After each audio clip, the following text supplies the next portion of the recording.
Je voudrais revenir dans cette vidéo sur une discussion entre plusieurs participants du Hangout des platistes qui a eu lieu samedi dernier le 24 juin 2017.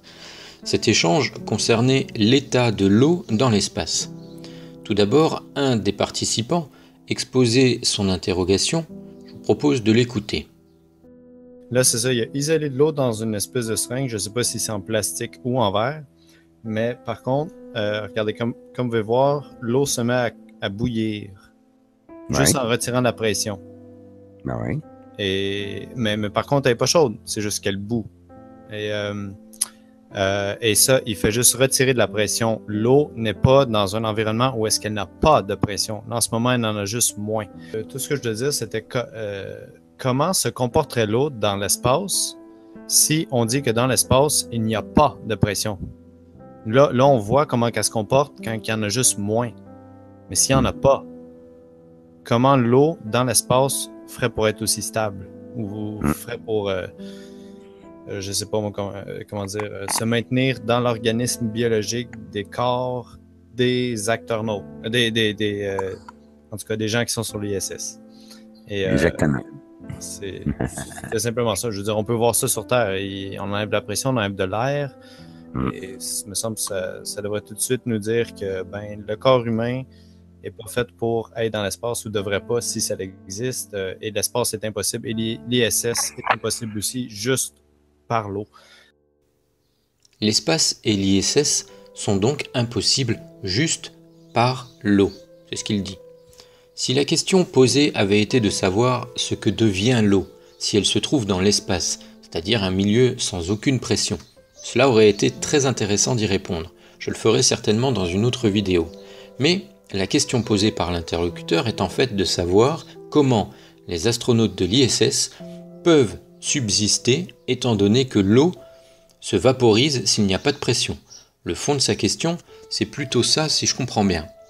Je vous propose alors d'écouter ce qui va se passer un peu plus tard dans la soirée, quand un certain Alexandre va rejoindre la discussion et donner des réponses en gardant un esprit critique sans prendre parti d'un côté ni de l'autre, nous dit-il. Je vous mets l'extrait et je vais essayer de commenter en même temps pour ne pas faire trop de coupures. Comment ils font pour maintenir leur sang ou leur eau corporelle? On s'entend, un humain est fait en majorité, en majeure partie d'eau. Comment, et j'ai montré la vidéo plus tôt, comment l'eau peut être aussi stable dans un environnement où est-ce qu'il n'y a pas de pression?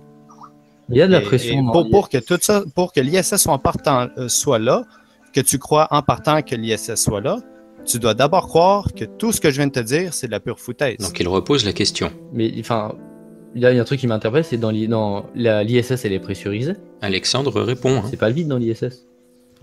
Et comment tu gères la pression étant donné qu'il n'y a pas de point de référence? Et là, on se retourne. Ils simulent ce qu'ils ont sur Terre, la pression qu'il y a sur Terre. Et tu sais comment ils simulent? Tu connais le système de fonctionnement?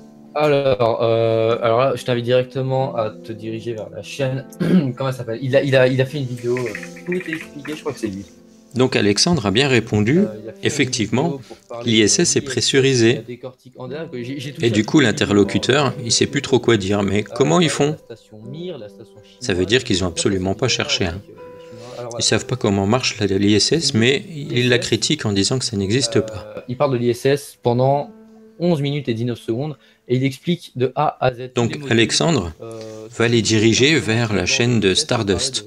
Il y a une vidéo, où il a fait une vidéo expliquant à peu près tout ce qui se passe dans l'ISS, y compris comment il gère l'air et la pression. Il filtre le CO2 du coup, exactement comme dans un avion en fait. Je pense que ça va être la même chose que dans un avion finalement, parce que c'est pas la même pression, elle a 10 000 mètres d'altitude. Mais en gros, allez voir la vidéo, il explique tout, je peux pas vous la montrer, de toute manière vous n'aurez pas le son, donc ce serait carrément inutile. Mais il explique tout et il parlait du système, j'ai plus le truc en tête, mais il en parle de comment la pression est gérée à bord. Et comme dans les combinaisons, apparemment pour les sorties extravéhiculaires, apparemment ce serait pressurisé à l'intérieur de leur combinaison. Et oui, tout est pressurisé. Les petits moteurs, donc en l'occurrence ce qu'ils ont fait, ce qu'ils ont dans le dos apparemment les astronautes. C'est quoi le nom de la chaîne? Et donc là, ça intéresse les platistes qui demandent le nom de la chaîne pour aller voir. C'est bien, c'est très très bien. Merci Alexandre. RDUST. VicNet, ouais. Ouais, mais Il y a une chose que j'aimerais rajouter, c'est qu'un instant, tu as vu, il faut vraiment que tu arrêtes de rêver en couleur, puis que tu regardes vraiment les costumes de Noël des astronautes. Il n'y a aucune pression qui peut rester là-dedans, les coutures, tout pourrait sortir. Il n'y a rien Si la pression est stimulée, il n'y a pas de souci. Si la pression elle est maintenue, ce serait comme sur Terre. Il y aura pas comme en avion en fait, la pression elle est maintenue dans un avion. Pour te donner un ordre d'idée, quand tu es dans un avion, c'est exactement comme si tu étais à 2000 mètres d'altitude. Et Nenki s'est énervé. Je crois qu'il en avait un petit peu marre qu'Alexandre réponde aux questions de manière aussi globuliste que ça, d'après ce qu'il dit. Il a les mêmes réponses que nous. Et Nenki a été un tout petit peu énervé sur le coup. Mais Alexandre a tout à fait raison. Alors je précise, pour ceux qui ne le savent pas, vous pouvez aller voir ma vidéo sur la pression dans l'ISS. Je vous mettrai le lien à la fin de la vidéo. Dans les combinaisons des astronautes, c'est 0,3 bar la pression. C'est pas beaucoup, et il faut pas beaucoup pour empêcher que ça fuit, comme dit Nenki. Il n'y a pas des trous dans les coutures. Les combinaisons spatiales, elles ont été étudiées depuis des dizaines d'années. Ils savent comment faire pour qu'il n'y ait pas de fuite. L'ISS, c'est pareil. Ils savent comment faire pour mettre une pression équivalente à une atmosphère à l'intérieur des modules qui sont pressurisés pour que les astronautes puissent vivre. Donc juste en conclusion par rapport à ce petit extrait, ce que je me pose comme question, c'est comment on peut venir sur un live en disant qu'on croit à la Terre plate, qu'on croit à ce que l'ISS n'existe pas, etc. On vient déballer des arguments, mais on ne sait même pas comment ça marche. On n'a même pas cherché, on n'a même pas regardé pour essayer de comprendre si c'était possible ou pas. C'est-à-dire que ce monsieur qui pose la question de savoir mais l'eau dans l'ISS, c'est pas possible parce qu'il n'y a pas de pression.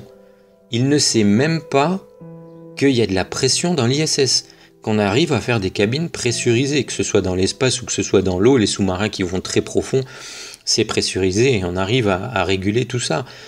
Donc ils n'ont même pas essayé de savoir comment ça marche et ils critiquent en disant que c'est pas possible.